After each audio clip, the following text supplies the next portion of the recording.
Ikalawang kabanata.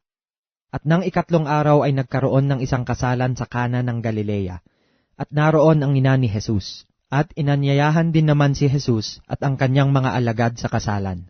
At nang magkulang ng alak, ang ina ni Jesus ay nagsabi sa kanya, wala silang alak, at sinabi sa kanya ni Jesus, Babae, anong pakialam ko sayo? Ang aking oras ay hindi pa dumarating. Sinabi ng kanyang ina sa mga alila, Gawin ninyo ang anumang sa inyo'y kanyang sabihin. Mayroon nga roong 6 na tapayang bato na nalalagay alinsunod sa kaugaliang paglilinis ng mga Hudyo, na naglalaman ang bawat isa ng 2 o 3 bangang tubig. Sinabi sa kanila ni Jesus, Punuin ninyo ng tubig ang mga tapayan, at kanilang pinuno hanggang sa labi.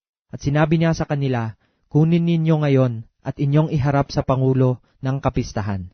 At kanilang iniharap. At nang matikman ng Pangulo ng Kapistahan ang 2 tubig na naging alak nga, at hindi niya nalalaman kung saan buhat, datapwat nalalaman ng mga alila na nagsikuhan ng tubig, ay tinawag ng Pangulo ng Kapistahan ang kasintahang lalaki, at sinabi sa kanya, ang bawat tao ay unang inilalagay ang mabuting alak, at kung mga kainom ng mabuti ang mga tao, ay saka inilalagay ang pinakamasama.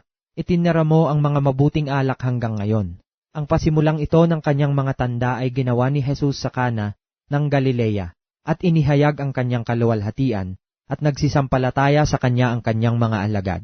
Pagkatapos nito ay lumusong siya sa Capernaum, siya at ang kanyang ina, at ang kanyang mga kapatid, at ang kanyang mga alagad, at sila'y nangatira roong hindi maraming araw. At malapit na ang Paskwa ng mga Hudyo, at umahon si Jesus sa Jerusalem, at nasumpungan niya sa templo yaong nangagbibili ng mga baka, at mga tupa at mga kalapati, at ang mga mamamalit, at ginulo ang kanilang mga dulang. At sa nangagbibili ng mga kalapati ay sinabi niya, Alisin ninyo rito ang mga bagay na ito. Huwag ninyong gawin ang bahay ng aking ama na bahay kalakal. Napag-alaala ng kanyang mga alagad na nasusulat, Kakanin ako ng sikap sa iyong bahay. Ang mga Hudyo nga'y nagsisagot at sa kanya'y sinabi, Anong tanda ang maipakikita mo sa amin? Yamang ginawa mo ang mga bagay na ito.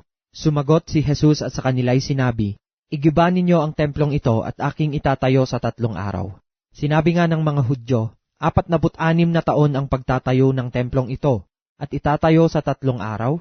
Datapwat sinasalita niya ang tungkol sa templo ng kanyang katawan.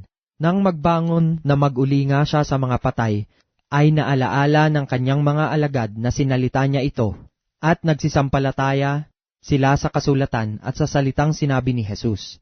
Nang siya nga'y nasa Jerusalem ng Paskwa, sa loob ng panahon ng kapistahan, ay marami ang nagsisampalataya sa kanyang pangalan, pagkakita ng kanyang mga tandang ginawa.